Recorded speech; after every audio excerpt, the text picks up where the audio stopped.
আচার্য প্রফুল্লচন্দ্র রায়ের আত্মচরিতের দ্বাবিংশ পরিচ্ছেদ।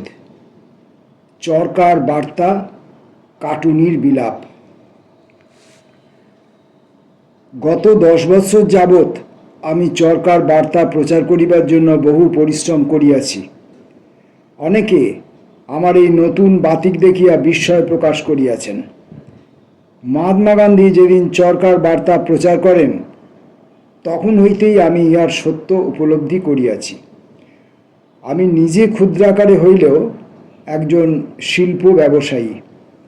সুতরাং প্রথমত আমি এই আদিম যুগের যন্ত্রটির প্রতি অবজ্ঞা প্রকাশই করিয়াছিলাম, কিন্তু বিশেষ চিন্তার পর আমি বুঝিতে পারিলাম প্রত্যেক গৃহস্থের পক্ষে এই চরকা কত উপকারী।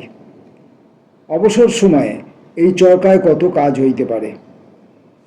ভারতের যেসব লক্ষ লক্ষ লোক অতি কষ্টে অনশনে অর্ধাসনে জীবনযাপন করে, তাদের পক্ষে এই চরকা জীবিকার্জনের একমাত্র গৌণ উপায়। চরকাকে দরিদ্রের পক্ষে দুর্ভিক্ষের কবল হইতে আত্মরক্ষার উপায় বলা হইয়াছে। এ উক্তি সঙ্গত। খুলনা দুর্ভিক্ষ এবং উত্তরবঙ্গ বন্যা সম্পর্কে সেবা কার্যে কাজ করিবার সময় আমি বুঝিতে পারিয়াছি যে যদি 1 শতাব্দী পূর্বে চরকা পরিত্যক্ত না হইত, তবে উহা অনাহার ক্লিষ্ট জনসাধারণের পক্ষে বিধাতার আশীর্বাদ রূপে হইতে পারিত। এই বিষয়টি সুস্পষ্ট করিবার জন্য আমি কয়েকজন দূরদর্শী উদারচেতা প্রসিদ্ধ ইংরাজ মনীষীর অভিমত উদ্ধৃত করিতেছি। ইহারা মহাত্মা গান্ধীর অভ্যুদয়ের পূর্বেই চরকার মাহাত্ম্য উপলব্ধি করিতে পারিয়াছিলেন। কোলব্রুকের নামই সসম্মানে সর্বাগ্রে উল্লেখযোগ্য। মহাত্মা গান্ধীর জন্মের প্রায় 75 বৎসর পূর্বে এই খ্যাতনামা শাসক এবং ততোধিক খ্যাতনামা প্রাচ্য বিদ্যা বিশারদ চরকার গুণগান করিয়াছিলেন। সংস্কৃত বিদ্যার উন্নতির জন্য হেনরি টমাস কোলব্রুক একা যাহা করিয়াছেন, তা আর কোনো ইংরেজ করিতে পারেন নাই। তিনি প্রথম বেদান্তের মহান সৌন্দর্য পাশ্চাত্য জগতের সম্মুখে উপস্থিত করেন। তিনি প্রথম পাশ্চাত্য মনীষীগণের নিকট হিন্দু স্বরদর্শনের পাণ্ডিত্যপূর্ণ ব্যাখ্যা করেন। তিনিই প্রথমে বহু প্রবন্ধ লিখিয়া প্রমাণ করেন যে পাটিগণিত ও বীজগণিতে হিন্দুরাই সর্বাগ্রে পথ প্রদর্শন করিয়াছিল। কোলব্রুক 18 বৎসর বয়সে ইস্ট ইন্ডিয়া কোম্পানির অধীনে সামান্য একজন কেরানি হইয়া ভারতে আসেন। অদম্য উৎসাহ ও অধ্যাবসায়ের ফলে সংস্কৃত ভাষায় তিনি যে রূপ পাণ্ডিত্য লাভ করেন, তার তুলনা বিরল। লর্ড কর্নওয়ালিসের চিরস্থায়ী বন্দোবস্তের অল্পকাল পরে কোলব্রুক সিভিল কর্মচারী হিসাবে বাংলার সর্বত্র ভ্রমণ করেন এবং বাংলার কৃষকদের অবস্থা সম্বন্ধে প্রত্যক্ষ অভিজ্ঞতা লাভ করেন। 1800 খ্রিস্টাব্দে প্রকাশিত তৎকৃত হাজবেন্ড্রি অব বেঙ্গল নামক পুস্তকখানি বহু মূল্যবান তথ্যে পূর্ণ। চরকাকে দরিদ্রের সহায় রূপে বর্ণনা করিয়া তিনি বলেন, ব্রিটিশ ভারত যে সভ্য গভর্নমেন্ট কর্তৃক শাসিত হইতেছে, তাহাদের পক্ষে এদেশে অতি দরিদ্রের জন্য জীবিকার ব্যবস্থা করা তুচ্ছ বিষয় নহে। বর্তমানে এই প্রদেশের সাধারণের পক্ষ হইতে দরিদ্র ও অসহায়দের সাহায্যের কোনো ব্যবস্থা নাই। যেসব বিধবা ও অনাথা স্ত্রীলোকেরা রুগ্ন বলিয়া অথবা সামাজিক মর্যাদার জন্য কৃষিক্ষেত্রে শ্রমিকের কাজ করিতে পারে না, তাহাদের পক্ষে জীবিকা অর্জনের একমাত্র উপায় চরকায় সুতা কাটা। পুরুষেরা যখন শারীরিক অক্ষমতা বা অন্য কোনো কারণে শ্রমের কাজ করিতে না পারে, তখন স্ত্রীলোকেরা একমাত্র এই উপায়েই পরিবারের ভরণ পোষণ করিতে পারে। ইহা সকলের পক্ষেই সহায় স্বরূপ এবং জীবিকার জন্য একান্ত প্রয়োজনীয় না হইলেও দুর্দশার অনেকটা লাঘব করিতে পারে। যে সমস্ত পরিবার এককালে ধনী ছিল, দারিদ্র্যের দিনে তাহাদের দুর্দশাই সবচেয়ে বেশি মর্মান্তিক হয়। গভর্নমেন্টের নিকট আইনত তাহাদের দাবি থাকুক আর নাই থাকুক, মনুষ্যত্বের দিক হইতে তাহারা নিশ্চয়ই গভর্নমেন্টের সহানুভূতি দাবি করিতে পারে। এই সমস্ত বিবেচনা করিলে বোঝা যাইবে, দরিদ্রের পক্ষে সহায়স্বরূপ এমন একটি শিল্পকে উৎসাহ দেওয়া নিশ্চয়ই উচিত। ইহা দ্বারা ব্যবসায়ের দিক হইতেও ইংল্যান্ডের যে লাভ হইবে তাহা প্রমাণ করা যায়। বাংলাদেশ হইতে তুলার সুতা কাঁচা তুলা অপেক্ষা সস্তায় ইংল্যান্ডে আমদানি করা যাইতে পারে। আয়ারল্যান্ড হইতে বহুল পরিমাণে লিনেন এবং পশমের সুতা বিনা শুল্কে ইংল্যান্ডে আমদানি হয়। ইহা যদি ইংল্যান্ডের পক্ষে ক্ষতিকর না হয়, তবে বাংলা হইতে আমদানি সুতার উপরে কেন অতিরিক্ত শুল্ক বসানো হয়? ইহা ব্যতীত এই সুতা আমদানির বিরুদ্ধে আরও নানারূপ বাধা সৃষ্টি করা হইয়াছে। ইহার উপর মন্তব্য প্রকাশ নিষ্প্রয়োজন। 1808 থেকে 1815 খ্রিস্টাব্দ পর্যন্ত উত্তর ভারতের আর্থিক অবস্থা আলোচনা করিয়া বুকানন হ্যামিল্টন একখানি বই লিখেন। উহা হইতে কতগুলি তথ্য আমি উদ্ধৃত করিতেছি। কৃষির পরেই সুতা কাটা ও বস্ত্র বয়ন ভারতের প্রধান জাতীয় ব্যবসা। সমস্ত কাটুনি স্ত্রীলোক এবং জেলায় ডক্টর বুকাননের গণনা মতে তাহাদের সংখ্যা 3,30,426। ইহাদের মধ্যে অধিকাংশই কেবল বিকালে কয়েক ঘন্টা সুতা কাটে মাত্র, এবং প্রত্যেকেই গড়ে বার্ষিক 7-8 পাই মূল্যের সুতা কাটে।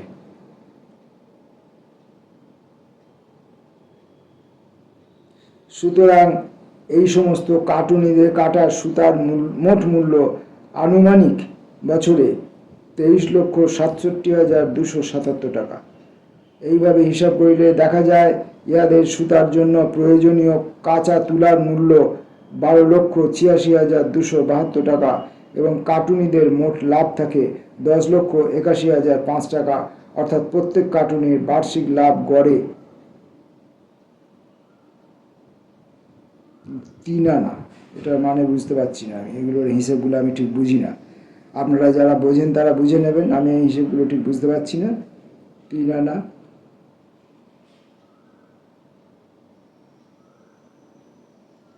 কয়েক বছর হইতে সূক্ষ্ম সুতার চাহিদা কমিয়া যাইতেছে, সুতরাং স্ত্রীলোক কাটুনিদের বড়ই ক্ষতি হইতেছে।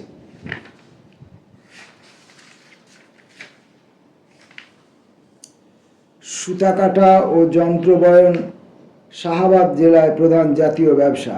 এই জেলায় 1,59,500 জন স্ত্রীলোক সুতা কাটার কাজে নিযুক্ত আছেন এবং তাহাদের উৎপন্ন সুতার মোট মূল্য বার্ষিক 12,50,000 টাকা। সুতা কাটা বয়ন শিল্পের মধ্যে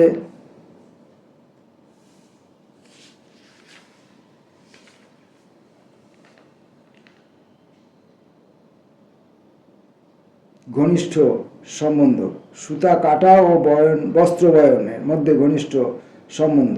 পূর্ণিমা জেলার সম্বন্ধে বলা হয়, পূর্ণিমা জেলা কার্পাস যন্ত্র বয়নকারীর সংখ্যা বিস্তর এবং তাহারা গ্রামের লোকদের ব্যবহারের জন্য মোটা কাপড় বুনে। সূক্ষ্ম বস্ত্র বুনিবার জন্য 3,500 তাঁত আছে। তাহাতে 5,06,000 টাকা মূল্যের বস্ত্র উৎপন্ন হয় এবং মোট 1,49,000 টাকা লাভ হয়। অর্থাৎ প্রত্যেক তাঁতে বার্ষিক গড়ে 86 শিলিং লাভ হয়। মোটা কাপড় বুনিবার জন্য 10,000 তাঁত নিযুক্ত আছে এবং তাহাদের উৎপন্ন কাপড়ের মোট মূল্য 10,89,500 এবং মোট 3,24,000 টাকা লাভ হয়। অর্থাৎ প্রত্যেক তাঁতে বার্ষিক গড়ে 65 শিলিং লাভ হয়। এই যে হিসাব নিকাশগুলো এখানে বইয়ের মধ্যে যেমন আছে, কোথাও টাকা, কোথাও পাই, কোথাও শিলিং, আমি সেই রকমভাবেই পড়ে যাচ্ছি। এগুলো এগুলোর মধ্যে, এই এককগুলোর মধ্যে, এই ইউনিটগুলোর মধ্যে কি সম্পর্ক সেটা আলাদা করে হিসাব করে দেখে ভাবতে হবে। সেটা পাঠকালীন সময়ে সম্ভব নয়।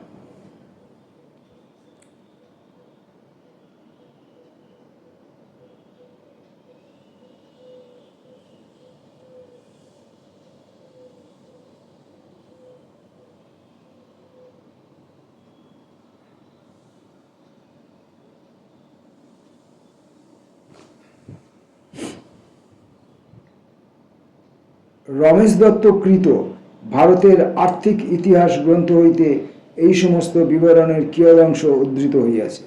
তিনি উপসংহারে বলিয়াছেন, ঊনবিংশ শতাব্দীর প্রথম পাদ পর্যন্ত ভারতের লোকেরা নানা শিল্পকার্যে নিযুক্ত ছিল। বস্ত্রবয়ন তখনও তাহাদের প্রধান বৃত্তি ছিল। লক্ষ লক্ষ স্ত্রীলোক সুতা কাটিয়া জীবিকার্জন করিত। এইচ উইলসন মিল কৃত ব্রিটিশ ভারতের ইতিহাসের পরিশিষ্ট লিখেন, ভারতের বয়ন শিল্প কিভাবে ধ্বংস হইয়াছিল তৎসম্বন্ধে ক্ষোভের সঙ্গে তিনি নিম্নলিখিত রূপ বর্ণনা করিয়াছেন। পরাধীন ভারতবর্ষের ওপর প্রভু ব্রিটেন যে অন্যায় করিয়াছে, ইহা তাহার একটি শোচনীয় দৃষ্টান্ত। কমিশনের সাক্ষ্যে 1813 খ্রিস্টাব্দে বলা হইয়াছে যে ভারতের কার্পাস ও রেশমের বস্ত্রাদি ইংল্যান্ডের ওই শ্রেণীর বস্ত্রজাত অপেক্ষা শতকরা 50-60 টাকা কম মূল্যে বিক্রয় হইত। সুতরাং ভারতীয় আমদানি বস্ত্রের উপর শতকরা 70-80 ভাগ শুল্ক বসাইয়া অথবা ওইগুলির আমদানি একেবারে নিষিদ্ধ করিয়া ইংল্যান্ডের বস্ত্রজাতকে রক্ষার ব্যবস্থা করা হইল।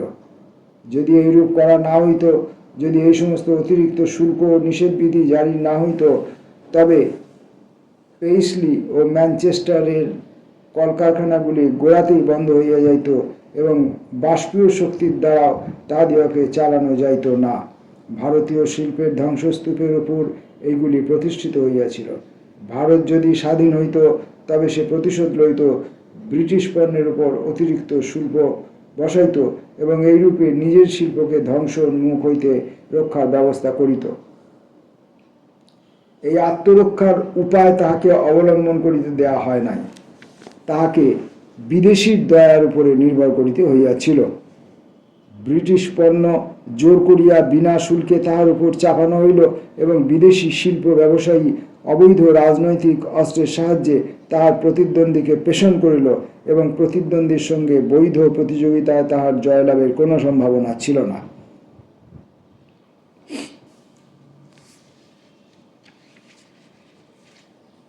ভারতের আরেকটি শিল্প এইভাবে ধ্বংস করিয়াছে। ভারতের তাঁতে বোনা চট ও থলে ভারতের বাহিরে নানা দেশে চালান যাইত। 1885 খ্রিস্টাব্দে পর্যন্ত এই দেশীয় শিল্পটির খুব প্রসার হয়। ইংল্যান্ড কিরূপে এই শিল্প ধ্বংস করে আরেকটি অধ্যায়ে তাহা বিবৃত করিব। বাংলাদেশে হাতে বোনা মোটা কাপড়ের শিল্প আমদানি বিদেশি কাপড়ের প্রতিযোগিতায় বহুদিন পূর্বেই লুপ্ত হইয়াছে। অন্যান্য প্রদেশেও এই দৃষ্টান্ত অনুসরণ করিয়াছে। কেন লোকে দিনের পর দিন কষ্ট করিয়া সুতা বুনিবে ও কাপড় তৈরি করিবে? ল্যাঙ্কাশায়ার ও জাপান তো তাহাদের কলে তৈরি সূক্ষ্ম বস্ত্র লইয়া ঘরের দরজায় সর্বদাই হাজির আছে। বাংলার ঋণগ্রস্ত অনশনক্লিষ্ট কৃষকগণ, তোমরা তোমাদের দেশের ভদ্রলোকদের অনুসরণ করিয়া নিজেদের দুঃখ কষ্ট বিস্মৃত হও। হুকা ছাড়িয়া সিগারেটের ধূমপান করো, পায়ে না হাঁটিয়া মোটর বাসে চড়ো, চা খাইয়া ক্ষুধা নষ্ট করো, তা হইলেই আহারের ব্যয় আর বেশি লাগিবে না এবং এইসব বৈজ্ঞানিক উপায়ে বিদেশি বণিকদের পকেট ভর্তি করিয়া দাও। যখন মামলা মোকদ্দমা করিতে শহরে যাইবে, তখন সিনেমা দেখিতে ও টর্চ লাইট কিনিতে ভুলিও না। পাঠকগণ ক্ষমা করিবেন, বড় দুঃখে আমি এইসব কথা লিখিতেছি।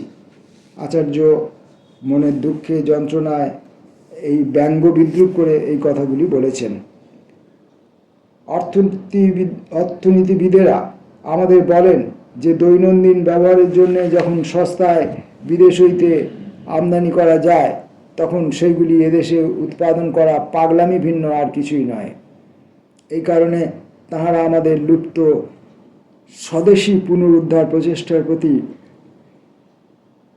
বিদ্রূপ বাণ বর্ষণ করেন। বর্তমান যুগে চরকা প্রচলন করিবার চেষ্টা আদিম যুগের কোনো লুপ্ত প্রণালীকে পুনরুজ্জীবিত করিবার চেষ্টার মতোই হাস্যকর। কিন্তু ইহার ভিতর যে একটা মিথ্যা যুক্তি আছে তা আশ্চর্যরূপে তাহাদের দৃষ্টি এড়াইয়া যায়। বাংলার অধিকাংশ স্থানে একমাত্র ফসল আমন ধান্য ও রোপণ ও বোনা কাটা সমস্ত শেষ করিতে 3 মাস মাত্র সময় লাগে। বৎসরের বাকি 9 মাস কৃষকেরা আলস্যে কাটায়। বাংলার কোনো কোনো অঞ্চলে ধান ও পাট, সরিষা, মটর প্রভৃতির অবিশস্যও হয়, কিন্তু সেখানেও কৃষকদের বছরের মধ্যে 5-6 মাস কোনো কাজ থাকে না। বর্তমান পৃথিবীর কঠোর জীবন সংগ্রামে যে জাতি বৎসরের অধিকাংশ সময় স্বেচ্ছায় আলস্যে হরণ করে, তারা বেশি দিন ধরাপৃষ্ঠে টিকিতে পারে না। ইহার পরিণাম অনশন, অর্ধাসন, বিপুল ঋণভার এখনই বাংলাদেশে দেখা যাইতেছে। পদ্মা, যমুনা, ধলেশ্বরী, ব্রহ্মপুত্র বিধৌত পূর্ববঙ্গে বর্ষার পর পলিমাটি পড়িয়া জমি উর্বরা হয় এবং প্রচুর ধান, পাট, কলাই, মটর প্রভৃতি উৎপন্ন হয়, কিন্তু সেখানেও কৃষকেরা মোটের উপর সচ্ছল অবস্থাপন্ন হইলেও মহাজনদের ঋণজালে আবদ্ধ। বস্তুত এই সকল অঞ্চলে লোকসংখ্যা খুব বেশি হইয়া পড়িয়াছে। প্রতি বর্গমাইলে লোকসংখ্যার পরিমাণ 600 হইতে 900। জমি বহু ভাগে বিভক্ত হওয়াতে ময়মনসিংহ অঞ্চল হইতে বহু বহু লোক আসামে যাইতেছে। ময়মনসিংহ, চট্টগ্রাম, নোয়াখালী প্রভৃতি বাংলার পূর্বাঞ্চলের কৃষকেরা অধিকাংশই মুসলমান। তাহারা পরিশ্রমী ও কষ্ট সহিষ্ণু। তাহাদের মধ্যে অনেকে জাহাজে লস্করের কাজ গ্রহণ করে। এই কারণেও লোক সংখ্যার চাপ কিয়ৎ পরিমাণে হ্রাস হয়।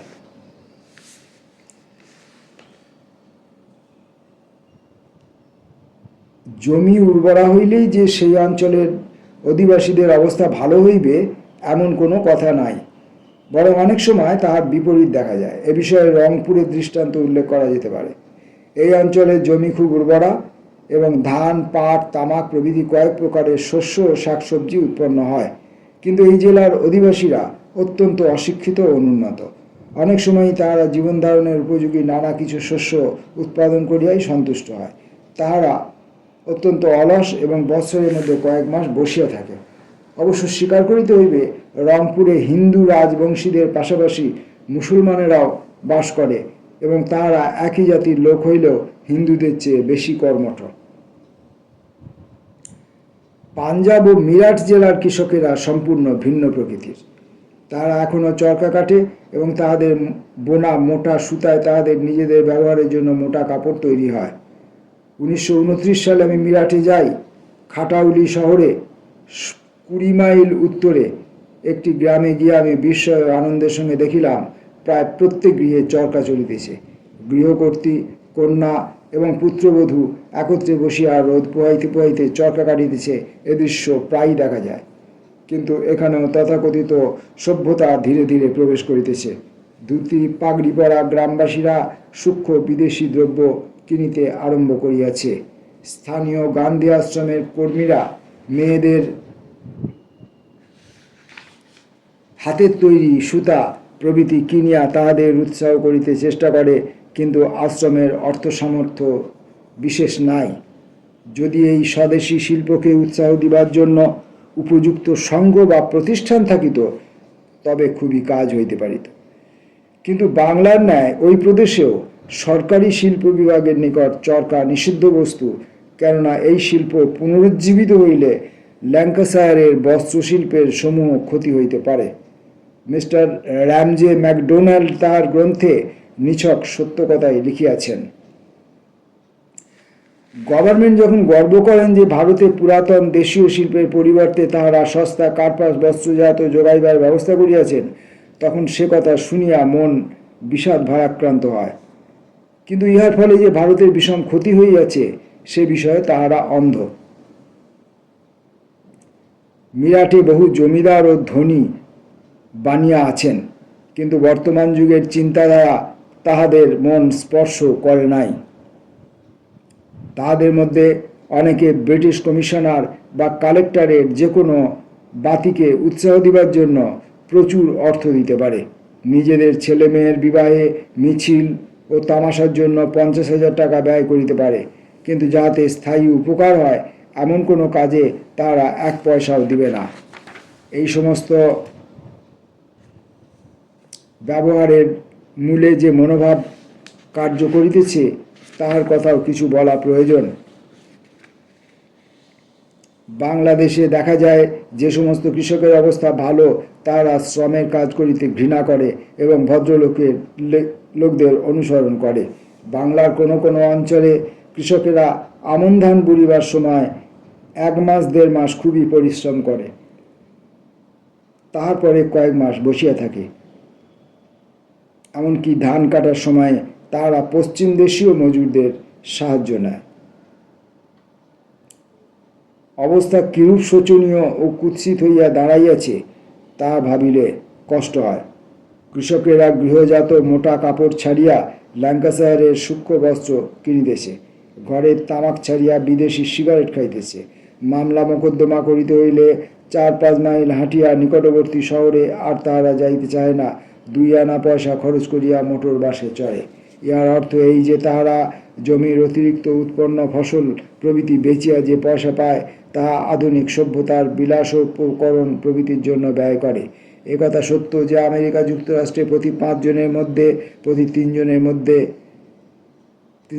মধ্যে অথবা প্রতি 3 জনের মধ্যে একজন কৃষক নিজের মোটর গাড়িতে চড়ে। কিন্তু ওই সমস্ত কৃষকের নিকট প্রতি মিনিটের মূল্য আছে।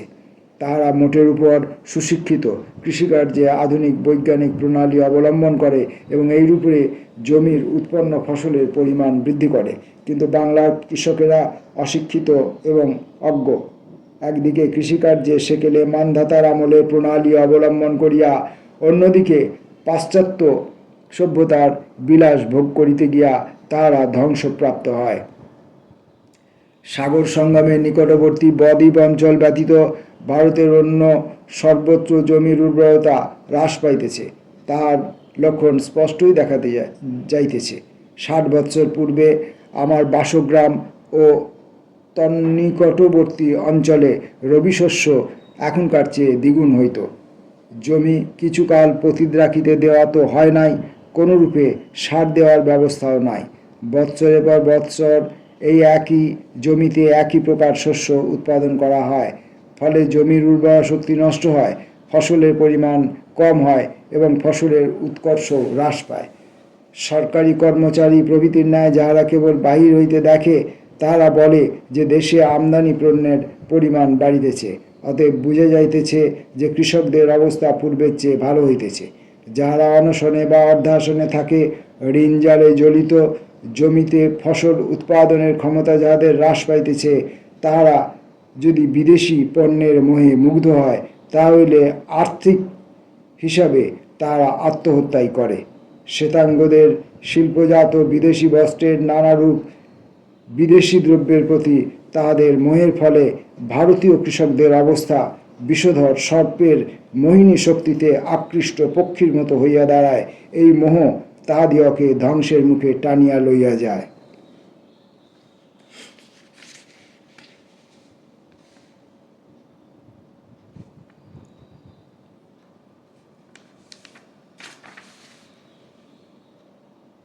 বর্তমান পাঠ্য বিষয়টি একটানাই এই তাঁত এবং চরকা কাটা ইত্যাদি বিষয়ের উপরেই লিখিত, কিন্তু সেটাকে সম্পূর্ণ করতে গেলে আবার ভিডিও 1 ঘন্টা পার করে যাবে।